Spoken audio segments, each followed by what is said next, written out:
Hi, listeners. I'm Jeff Delvicio, the Chief Multimedia Editor and Executive Producer here at Scientific American. I work every day alongside Rachel and Fonda and the rest of our crew here at SciAm to bring you science quickly. But before we dive into today's episode, I want to share something very personal and important.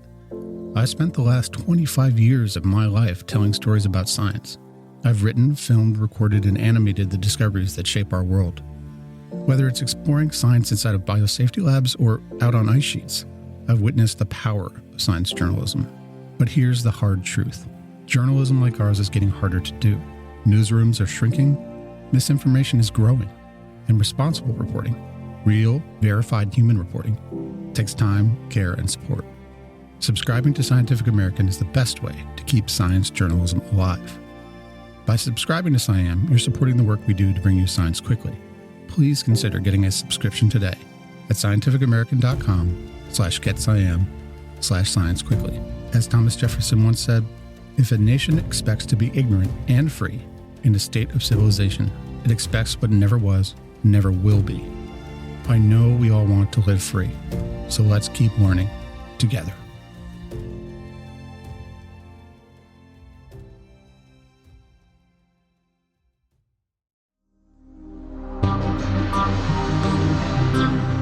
For Scientific American Science Quickly, I'm Rachel Feltman. Just a heads up before we dive in, today's episode is about human sexuality. We talk about sex, sometimes using slang terms, but without any profanity. I'd probably give this episode like a PG-13 rating. So if you usually listen with kids, maybe give this one a solo trial run just to make sure you're comfortable with the questions it might raise. And if you just really don't like hearing people talk about sex, then this episode probably isn't for you. No hard feelings. We'll see you on Friday. Now that that's out of the way, the human body is capable of doing some pretty incredible things, including things we don't yet understand. But few physical phenomena inspire as much speculation or debate as the one colloquially known as squirting. My guest today is Wendy Zuckerman, host of the hit podcast Science Versus. You may remember her from her previous appearance on Science Quickly back in August.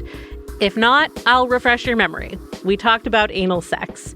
She's back today to tell us how Science Versus tackled the surprisingly controversial science of squirting. Wendy, welcome back to the show. It's so great to have you. Oh, thank you so much for having me.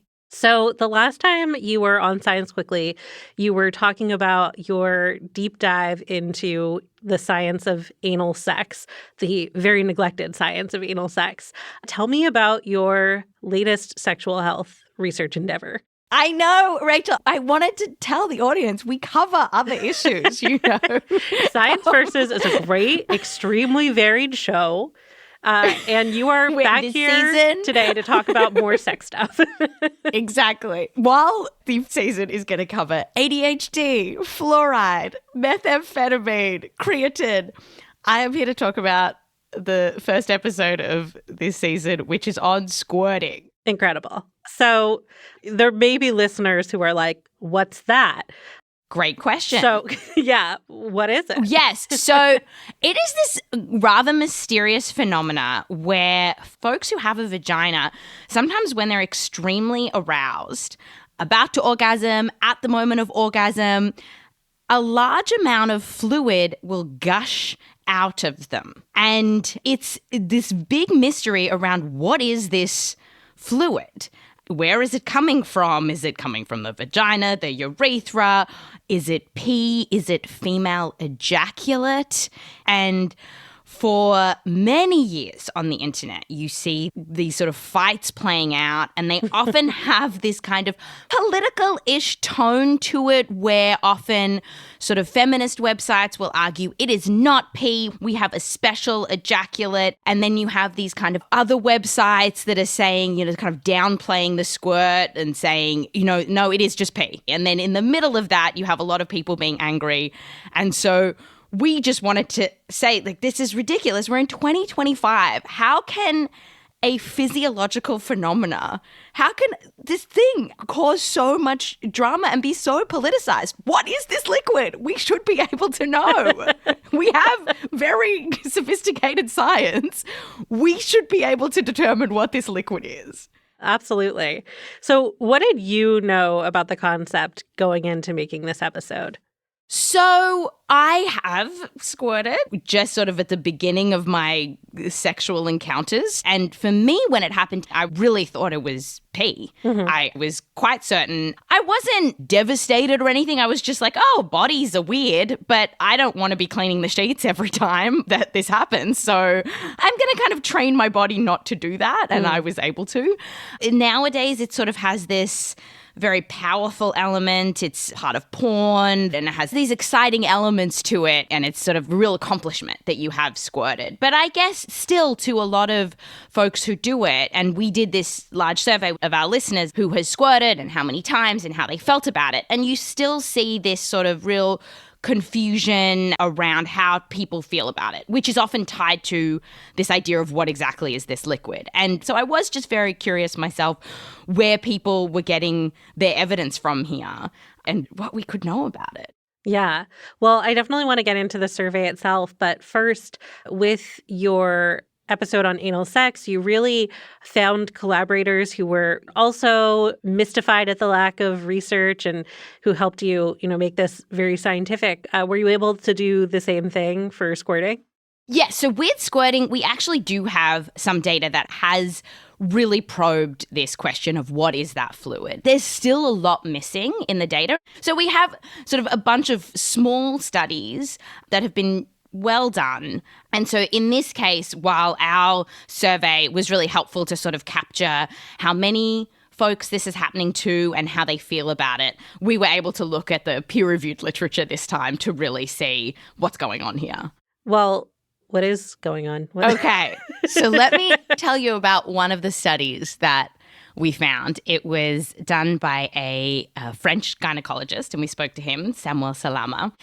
It was very funny when I was chatting to him. I sort of asked him, why did you do a study on squirting? And as you'll hear, it's very well thought out. And he's like, I was going to do a French accent, but I won't, to save the listeners that. One accent will be enough. And he started going, it's an interesting phenomena. At the time, we really didn't know what the fluid was. And I was like, come on, Sam. Why did you do the study on squirting? And he says, okay.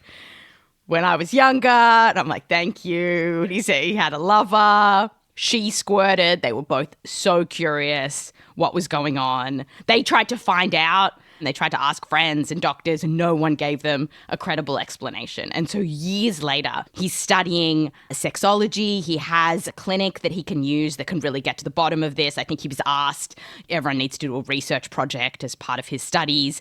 And he says, great, now's the opportunity. And so what he does is he gets 7 what he called systematic squirters, which meant that these were folks who could squirt every single time they got aroused.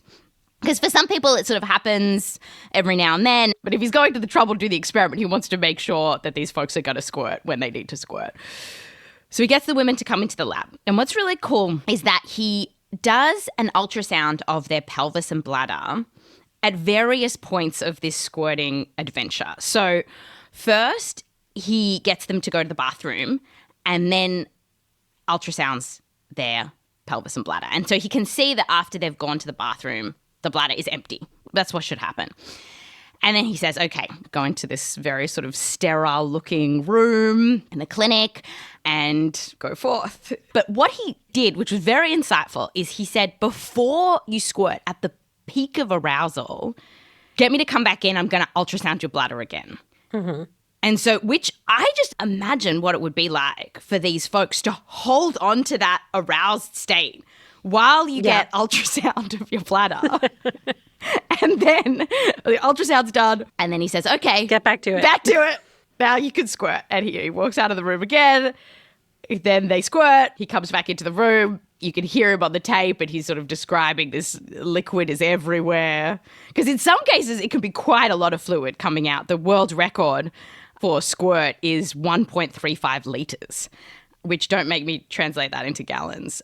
No, it's a lot, though. It's a lot of liquid. Think about it. Yeah, Americans know that a big bottle of soda is 2 liters, so we have a frame of reference. Yes, okay. I thought so. So then he does another ultrasound of the bladder after the squirt is done. And what is really curious is that he saw that at the peak of arousal, before they had squirted, so remember their bladders were empty because they'd peed before this whole process begins. Then he ultrasounds their bladder at peak of arousal, and he can see the bladder has filled up again. Yes, which is very curious and very interesting for anyone who has had the experience of going to the bathroom before a sexual activity, having sex, and then peeing straight after and wondering, that's so crazy. I just peed 15 minutes ago.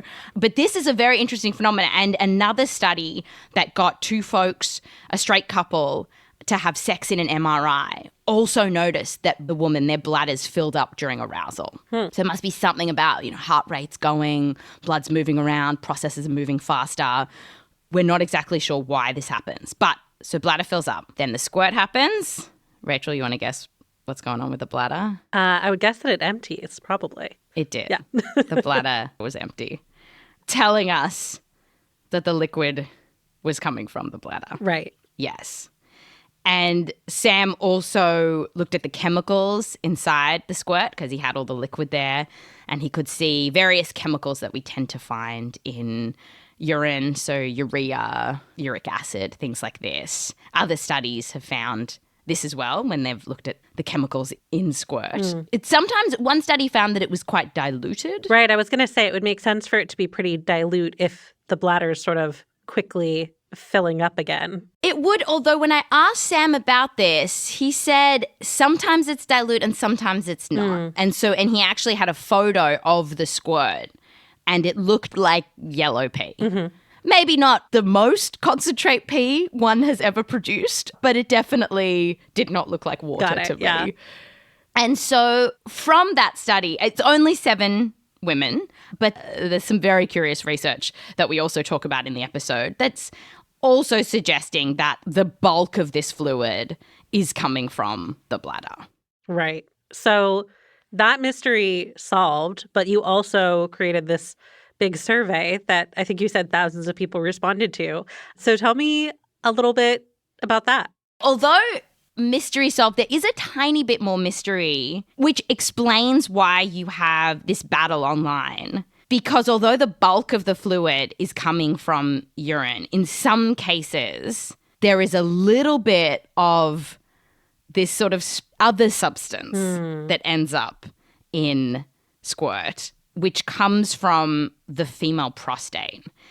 And we discuss at length, there's a lot of sort of mystery, controversy around this gland, but both, if you have a penis, a vagina, you do have sort of this prostate gland, although it looks quite different. And so that is where the bulk of this fight comes from, is that sort of this idea that, okay, the bulk of squirt might be pee, but there's a little bit that comes from the female prostate, and that therefore makes it different. And so in our episode, we sort of discuss what on earth the female prostate is, some interesting new findings in that area, and whether that does sort of change the substance. At that point, that becomes a sort of philosophical argument. Yeah. Is this an Arnold Palmer situation? Is it a Shirley Temple? Is it a Manhattan with a dirty olive juice? We had many chats around the office about what is this? Is it changing it? Is it not? And I think that just depends on your perspective. But to go back to the survey, and I think that is where sort of it all kind of comes to the fore, is that because we do see this pattern, and so our survey found this, but other research has as well, that for those who tend to think it's pee, they generally feel more negative about squirting, which makes perfect sense. If you feel like you have just peed all over your partner or peed all over your bed, that's not necessarily a great thing. Whereas if you feel like you have just ejaculated over your partner, well, you just had a sexy time. And so in our survey, 45% of those with vaginas had squirted at least once in their lifetime. Other surveys show this as well. So that is a huge number of folks this is happening to. It tells us that this is a normal physiological process. You don't just get almost, 1 in 2 of us. I think you could feel good about it no matter what that substance is. Yeah. Were there any other surprising takeaways in the survey? the really interesting finding that I would love. I know science funding is in a tough spot right now, but perhaps in future days. So squirting is always talked about a phenomena that just happens if you have a vagina. And there's sort of been this assumption that if you have a penis, you do not squirt because you ejaculate. Instead, that's the fluid coming out of you during sexy times. Because there's a lot of mysteries around the physiological process. We just thought we'd ask people with penises, have you squirted too? We found that it was something like 7.6% of folks with penises said they squirted too. And we explicitly said, we're not talking about ejaculate, cum, this kind of thing. And that we asked around to urologists about what they thought of this. And some were quite skeptical it would be that high. Some thought maybe because, we know that there's some mechanisms around the penis that if you are erect, you really shouldn't be able to pee because it sort of blocks off that process, which is, thank you, evolution. You don't want someone peeing inside you. There's a lot of variation in the human spirit out there. And so sometimes that mechanism doesn't work that well. And so it makes sense that, one researcher we spoke to said it's possible that after a penis ejaculates, maybe if they then continue to be aroused, maybe then what comes out next is a bit more like pee. We really don't know. There was one case study in the literature that we found of someone with a penis who did squirt. So this was sort of like a verified singular case study of a man squirting. And then we have our survey, but that's all we know. Yeah. Well, a lot still to learn. Thank you so much for coming on to talk about this with us. I'm really excited to listen to the whole episode on Science Versus. Thank you so much. Thanks for having me. That's all for today's show. You can check out an extended version of this episode over on our YouTube channel.